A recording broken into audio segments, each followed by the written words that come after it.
بسم الله الرحمن الرحيم. اهلا وسهلا بحضراتكم. صديقي العزيز، عايز اتكلم عن ماتش الزمالك ونادي زد. خلينا نتفق ان في ضربه جزاء نادي الزمالك في الدقيقه 61.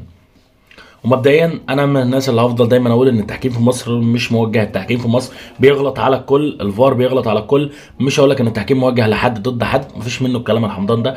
كل الجماهير بتدعي النغمه دي بعد ما فرقها ما بتقدمش نوعا ما المردود الايجابي والمردود المنتظر. لان مع احترامي الشديد حتى في عز ما الزمالك اتلغى له هدف وفي ضربه جزاء ما اتحسبتش، الزمالك كان ممكن يكسب زاد عادي. ولكن جوزيه بيسيرو قعد 81 دقيقه لحد ما اكتشف ان ال 3-4-3 مبالغ فيها.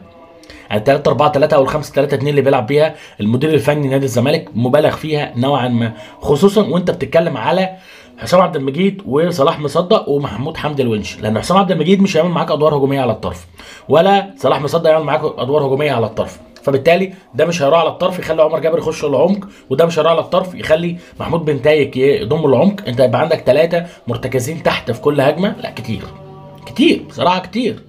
يعني خلينا نكون صريح معاك، كتير.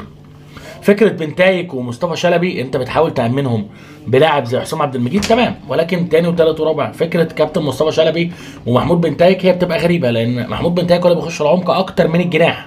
يعني كابتن مصطفى شلبي هو اللي المفروض جناح بيخش العمق، لا هنا اللي المفروض ان هو وينج هو اللي بيخش اكتر للعمق، والجناح هو اللي بيروح على الطرف. كابتن مصطفى شلبي موضوع الجناح يخش بالنسبه له على الطرف ده دايما موضوع بيبقى صعب يقنعه بيه، اللي هو كابتن والله على فكره الجناح بيخش جوه منطقه الجزاء عادي. لا انا بالنسبه لي الجناح لازم يتحرك بره.